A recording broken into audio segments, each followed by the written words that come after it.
मैं क्यों बोल रहा हूं बार बार टेंस सीखो, टेंस पे कमांड करो? क्यों? मेरे दिमाग में भूसा भरा है, मैं पागल हूं? क्यों बोल रहा हूं? क्योंकि बिना टेंस सीखे, बिना टेंस जाने तुम इंग्लिश सीखने की कल्पना भी नहीं कर सकते हो, तुम सोच भी नहीं सकते हो इंग्लिश सीखने के लिए। क्योंकि तुम दिन भर में जितना भी सेंटेंस लिखते हो, बोलते हो, पढ़ते हो, वो सारा का सारा किसी न किसी टेंस में होता है। इसलिए मैं बोल रहा हूं। Hello everyone, welcome back CK classes. Very very good morning to all of you. आप सब कैसे हैं? आई होप आप सब अच्छे होंगे, स्वस्थ होंगे और मस्त होंगे। तो आइए, आज हम लोग पढ़ेंगे फ्यूचर प्रोग्रेसिव। और फ्यूचर प्रोग्रेसिव टेंस पढ़ने के पहले हम लोग कल जो टेंस पढ़े थे फ्यूचर सिंपल, उसका कुछ एडवांस सीखते हैं। ठीक है, ये देखिए, मैं यह काम अवश्य करूंगा। ठीक, तो कल क्या बताए थे कि मैं यह काम करूंगा, मैं आऊंगा, हम लोग आएंगे, जाएंगे। उसका स्ट्रक्चर क्या बताए थे? Subject plus shall be plus B one. वो सिंपल सा सेंटेंस आ रहा था। ठीक, अब इसमें है मैं यह काम अवश्य करूंगा। अवश्य का मतलब क्या हो गया, है ना? कर्तव्य निष्ठा हो गया। इसमें उसका ड्यूटी होगा कि वह अवश्य काम करेगा। जैसे ही अवश्य लग जाएगा, है ना, तो कल क्या बताए थे कि आई और वी के साथ शैल लगेगा और बाकी सभी के साथ विल लगेगा। ठीक है, तो आज इसका हम उल्टा कर देते हैं। क्या करते हैं? इसका उल्टा कर देते हैं। जैसे ही अवश्य लगे तो क्या कीजिएगा, आई और वी के साथ विल कर दीजिएगा। आई और वी के साथ विल कर दीजिएगा और सभी के साथ शैल। आई और वी के साथ जैसे ही विल कीजिए तो ये अवश्य का बोध हो जाएगा, डिफिनेटली का बोध हो जाएगा, है ना? कोई कर्तव्य निष्ठा का बोध हो जाएगा। तो आई और वी के साथ जैसे ही विल लगाए तो ये अवश्य का मतलब निकल जाएगा, हमारा काम हो जाएगा। जैसे मैं यह काम अवश्य करूंगा तो क्या हो जाएगा, I will, I will do this work. हो गया, हम लोग यह काम अवश्य करेंगे। वी विल, जैसे ही वी विल आई विल लगाए, वी विल आई विल लगाए तो ये अवश्य हो जाएगा। हम लोग अवश्य आएंगे, हम लोग अवश्य खाएंगे, मैं अवश्य जाऊंगा, वह अवश्य पढ़ेगी। अब आई भी नहीं रहेगा, दूसरा रहेगा कि वह अवश्य पढ़ेगी, तो सी शैल, है ना? दे, वे लोग अवश्य लिखेंगे तो दे शैल, क्योंकि दे के साथ विल लगता है तो ये उल्टा कर दीजिएगा तो अवश्य का मतलब निकल जाएगा। ठीक है, प्रधानमंत्री कल आएंगे, प्रधानमंत्री कल आएंगे। मैं अगले साल एक कार खरीदने जा रहा हूं। ये सेंटेंस पे थोड़ा सा विचार कीजिए। मैं अगले साल एक कार खरीदने जा रहा हूं, प्लानिंग अगले साल का हो रहा है, वक्ता बोल रहा है प्रेजेंट में और काम का दिखा रहा है अगले साल, है ना? कल प्रधानमंत्री आएंगे तो ये प्लानिंग हो रहा है कल के लिए। ठीक, तो कल प्रधानमंत्री आएंगे तो इसका क्या बनाइएगा? क्या आप तो सीधे देखेंगे आएंगे है, फ्यूचर सिंपल में बना देंगे? तो नहीं, इसमें प्लानिंग है और आज प्लानिंग हो रहा है, प्रेजेंट में प्लानिंग हो रहा है कल के लिए। तो यहां हो जाएगा क्या, द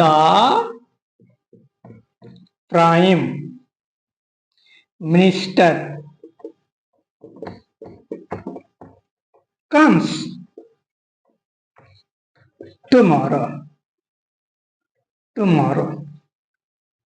ओके, मैं अगले साल एक कार खरीदने जा रहा हूं, तो नेक्स्ट ईयर की प्लानिंग है, तो सिंपल सा है, प्रेजेंट प्रोग्रेसिव में बनेगा। I am going to buy a car next year, I am going to buy a car next year. मैं अगले साल एक कार खरीदने जा रहा हूं, सिंपल है। हम लोग तुम्हारी मदद करने की कोशिश करेंगे। ये देखिए, हम लोग तुम्हारी मदद करने की कोशिश करेंगे, इसमें डबल वर्ब है, कोशिश करेंगे और मदद करने की। ठीक, तो मदद करना एक वर्ब हो गया और कोशिश करना भी एक वर्ब हो गया। तो कहा जाता है ना कि एक म्यान में दो तलवार नहीं रह सकता है, एक राज में दो राजा नहीं हो सकता है। ठीक, जब एक ही सेंटेंस में हमारा दो वर्ब आए तो एक को इंफिनिटिव बनना पड़ेगा, एक को वर्ब खानदान से बाहर निकलना पड़ेगा। ठीक है। आपको infinitive with verb to have और infinitive with verb to be में भी इसका कंसेप्ट बताना है, थोड़ा सा आज भी बता देते हैं। ठीक, किसी भी वर्ब को इन्फिनेटिव बनाने के लिए उसमें टू लगा दीजिए। जिस वर्ब में टू लग गया तो वो इन्फिनेटिव वर्ब बन गया। जैसे टू गो का मतलब जाना, ये वर्ब खानदान से बाहर निकल गया। ठीक है। जैसे हमारे गांव समाज में कोई हमारी मान्यता को तोड़ता है तो हम लोग क्या करते हैं, उसको अपने जात से निकाल देते हैं। हमारे नियमों को जो पालन नहीं करता है हम उसकी अपने जात से निकाल देते हैं। तो ये भी क्या करता है, जब जब नियम को तोड़ता है, अपने मान्यता को तोड़ता है, तो टू लगा के इसका लोटा थरिया दे के इसको खानदान से निकाल देते हैं। ठीक है। तो जैसे ही टू लग गया तो वो इन्फिनेटिव बन गया। तो इसमें भी क्या करेंगे हम लोग, एक वर्ब को वर्ब ही रहने देंगे और दूसरे को उसके जात से निकाल देंगे। एक वर्ब को वर्ब ही रहने देंगे और दूसरे को टू लगा के यानी लड्डू देके लोटा थरिया देके उसको बाहर कर देंगे। ठीक, तो इसमें डबल वर्ब है। हम लोग तुम्हारी मदद करने की कोशिश करेंगे, तो क्या हो जाएगा, we shall try to help you, है ना। We shall try to help you, हम लोग तुम्हारी मदद करने की कोशिश करेंगे। अगर वही विल हो जाएगा तो अवश्य हो जाएगा, हम लोग तुम्हारी मदद करने की अवश्य कोशिश करेंगे, है ना। वहां कर्तव्य निष्ठा हो जाएगा।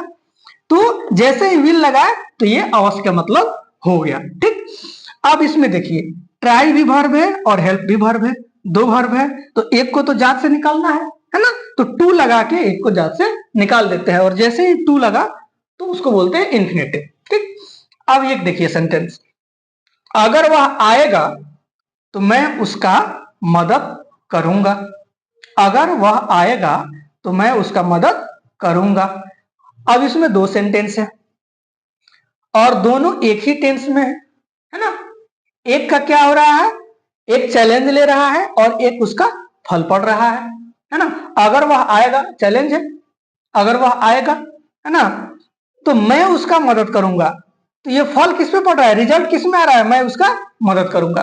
अगर इस तरह का सेंटेंस रहे है ना, जिसमें दोनों फ्यूचर सिंपल रहे और एक में परिणाम दिखाए और दूसरा में चैलेंज हो, तो क्या करेंगे, जिसमें परिणाम आए, जिस सेंटेंस में परिणाम दिखे, रिजल्ट दिखे, उसको बनाएंगे हम लोग फ्यूचर सिंपल, और जिसमें चैलेंज होगा तो वह होगा प्रेजेंट सिंपल। तो इसको बनाएंगे प्रेजेंट सिंपल में पहला सेंटेंस और इसको बनाएंगे फ्यूचर सिंपल में। ठीक, तो अगर वह आएगा तो क्या हो जाएगा, अगर वह आएगा या यदि वह आएगा तो मैं उसका मदद करूंगा। इस तरह के बहुत सारा सेंटेंस है, आप उसको देख सकते हैं, लिख सकते हैं, प्रैक्टिस कर सकते हैं। अगर वह आएगा तो क्या हो जाएगा, इफ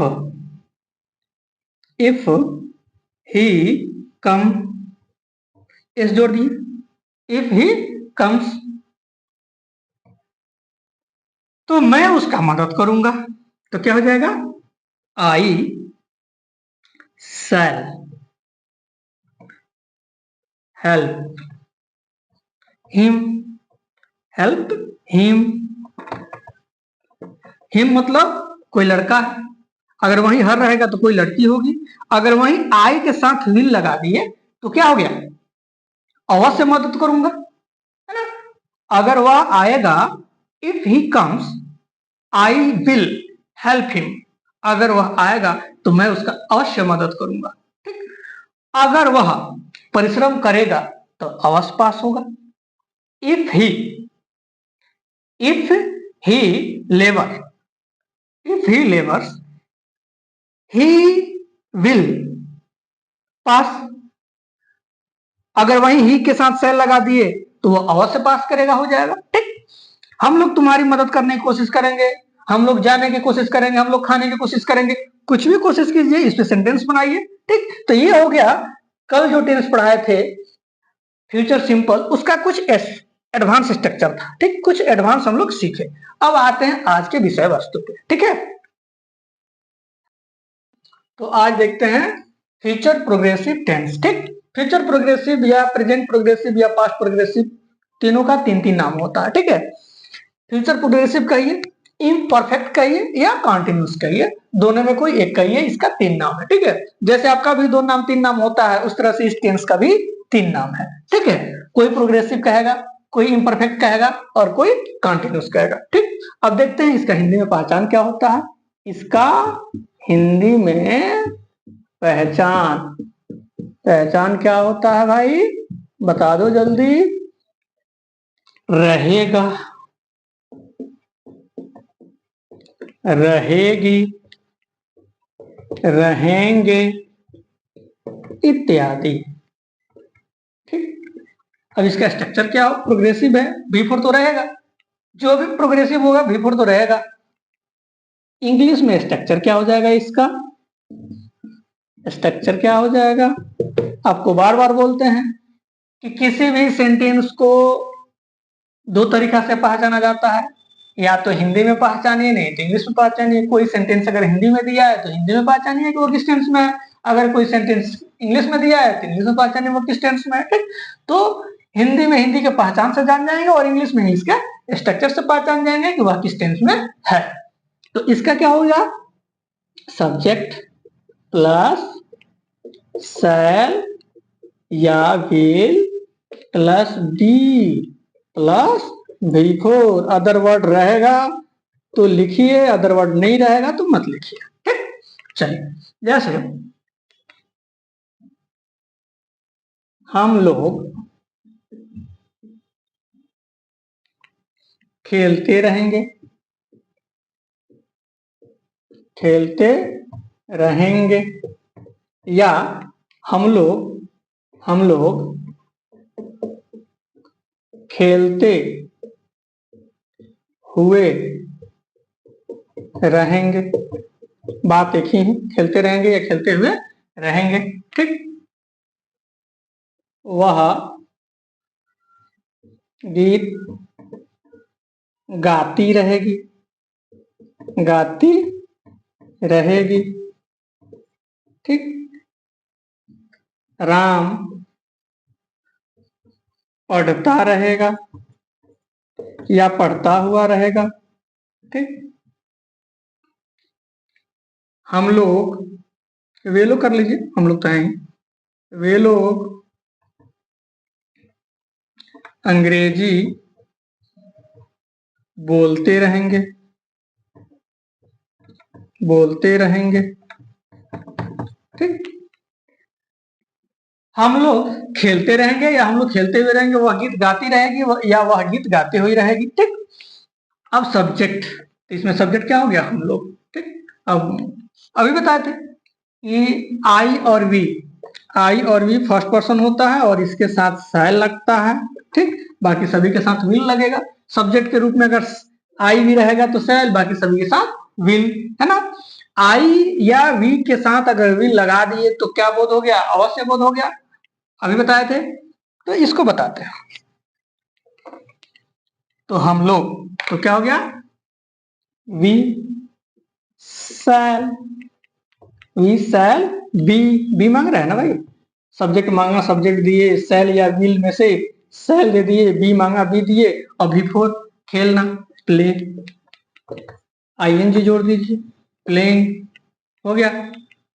वह गीत गाती रहेगी, she will, she will be, subject मांगा, सी दिए, शैल या विल मांगा, विल दिए, बी मांगा बी दिए, बिफोर मांग रहा है तो क्या है, गाना, तो क्या हो गया, सिंग, आईएनजी जोड़ दीजिए, सिंगिंग हो गया, बिफोर हो गया, ऑब्जेक्ट ए सॉन्ग, इसमें ऑब्जेक्ट है तो ऑब्जेक्ट देंगे, नहीं रहेगा नहीं देंगे, है ना। ये बिफोर हो गया और यह ऑब्जेक्ट हो गया, अदर वर्ड हो गया, हो गया। राम पढ़ता रहेगा तो क्या हो गया, Ram will be reading, reading. अगर वहीं रहेगा राम किताब पढ़ता रहेगा तो ए बुक यहां हो जाएगा। ठीक, वे लोग अंग्रेजी बोलते रहेंगे तो क्या हो गया, दे विल बी कुछ नहीं है, सिंपल है। They will be, speak ING जोड़ दिए, स्पीकिंग इंग्लिश बन गया। सब्जेक्ट मांगा, सब्जेक्ट दिए।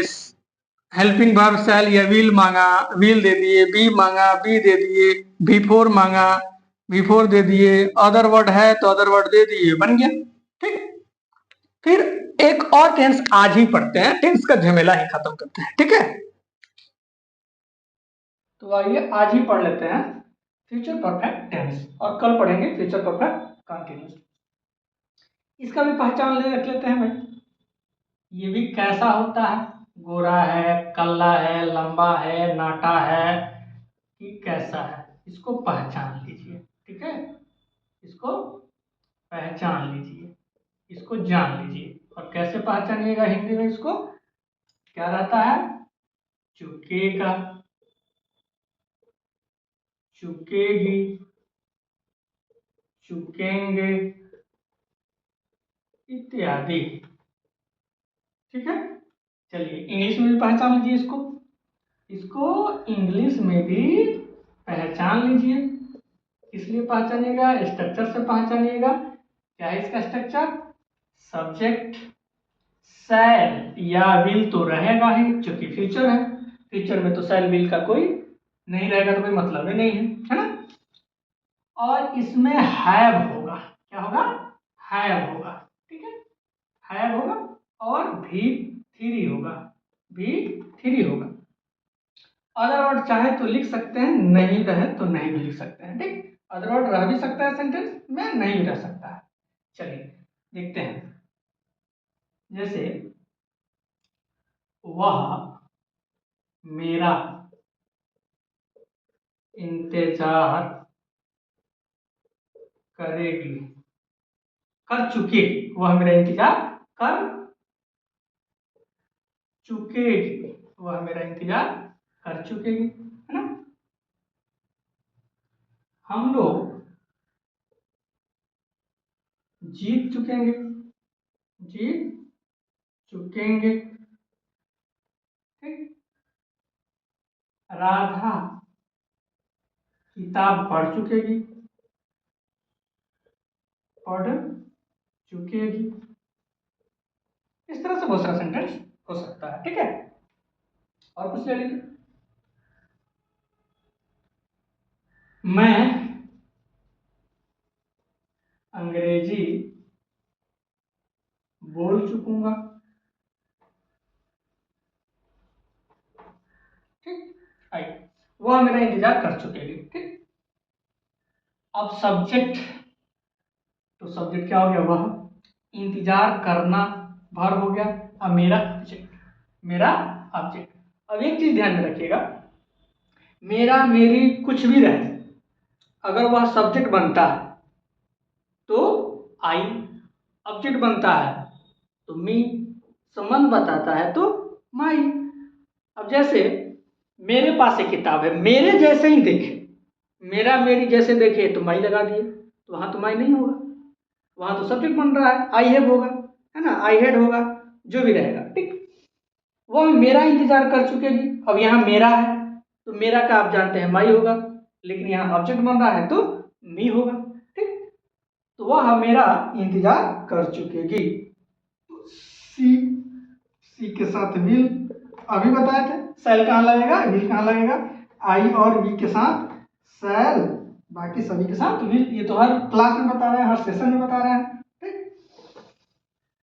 तो सी विल हैव लगेगा, सी विल हैव वेटेड, वेट होता है इसका, waited for me, waited for me, okay. Subject मांगा, सी दे दिए। सेल या विल मांगा हमने, विल दे दिए, ठीक। हैव मांगा हमने, हैव दे दिया। भी थ्री मांगा हमने, भी थ्री दे दिया। अदर वर्ड है, लिख दिया, हो गया। हम लोग जीत चुके हैं तो वी, अब वी फर्स्ट पर्सन है तो सेल तो लगेगा, वी सेल हैव, है ना। विन ओन, ओन होता है तो वी सेल हैव ओन, हम लोग जीत चुके हैं, ठीक। तो इसमें भी सब्जेक्ट मांगा, वी दिए, सेल या विल में सेल दिए, हैव मांगा, हैव दिए, है ना, और V3 मांगा हमने, V3 दे दिया, ऑब्जेक्ट नहीं है, अदर वर्ड नहीं है, नहीं देंगे, सेंटेंस बन गया।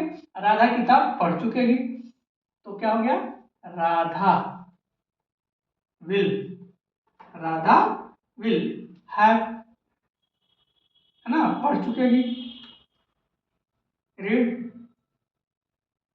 अ बुक, अ बुक, ठीक। मैं अंग्रेजी बोल चुकूंगा, आई शैल, फर्स्ट पर्सन है, आई के साथ शैल लगेगा, I shall have, I shall have spoken, spoken English, बन गया। सब्जेक्ट मांगा, सब्जेक्ट दिए, सेल या विल मांगा, सेल दिए, हैव मांगा, हैव दिए, वर्ब का तीसरा फॉर्म मांगा, तीसरा फॉर्म दे दिए, अदर वर्ड है, अदर वर्ड यानी ऑब्जेक्ट है तो ऑब्जेक्ट दे दिए, है ना। इसमें सब्जेक्ट मांगा, राधा दे दिए, सेल या विल में से विल दे दिए, हैव मांगा, है दे दिए, वर्ब का थर्ड फॉर्म मांगा, थर्ड फॉर्म दे दिए, और ऑब्जेक्ट है, ऑब्जेक्ट दे दिए, अदर वर्ड हो गया। तो इस तरह के और सारे सेंटेंस बना सकते हैं। तो आज इतना ही, फिर मिलते हैं हम लोग अगले क्लास में। चलिए, ओके बाय, थैंक यू।